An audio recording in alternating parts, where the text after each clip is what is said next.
Hi, good morning to all. Today we are going to understand what is light reflection. In yesterday's lesson part 1, we studied that light is coming from different sources and falling on different things, and then it comes back. This coming back property or physical phenomena only we are calling as light reflection. So this reflection may be on different surfaces we saw. So we come to know that plane surfaces are there and the curved surfaces also are there. So in the plane mirror, last year we studied that incident ray, normal and reflected ray, they all should be in same plane. That means one same surface. Next, it may fall on the incident point, this striking point on the plane surface. That point, from there it's a straight vertical. That normal we are calling as a normal ray.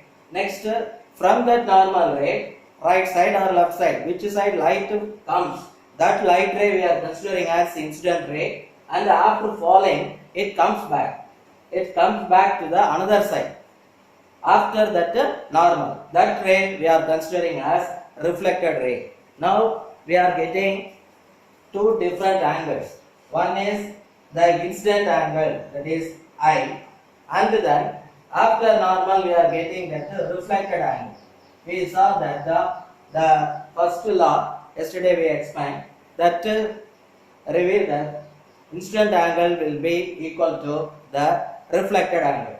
Same like we are going to understand some more points again about the curved mirrors.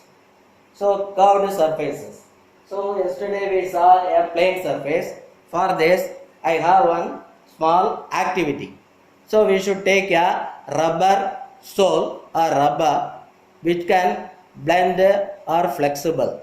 We should attach 4 or 5 pins vertically and parallel to each other in a single line like this. Now this look like a plane mirror and that normals. That normals are parallel to each other. This look like a incident light ray, and then it will come back in the same direction as reflected ray. Now we are bending that inward.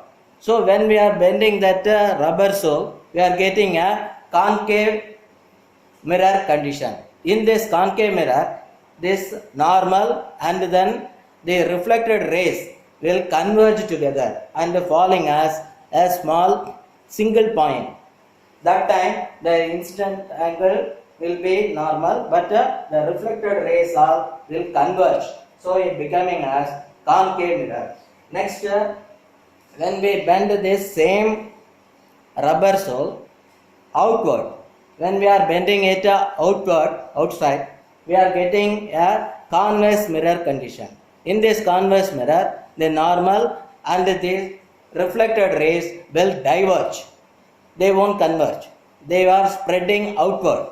That time we will bring back that diverging light ray after this rubber by imagination. That lines we cannot see, but they may come back as imaginary, and we can take this as reflected rays backward of that same normal and reflected rays. It may converge to a single point, that may be its focus. Here in concave mirror, this converging light rays will be the focus. These are the reflecting normals and reflected rays in curved surfaces.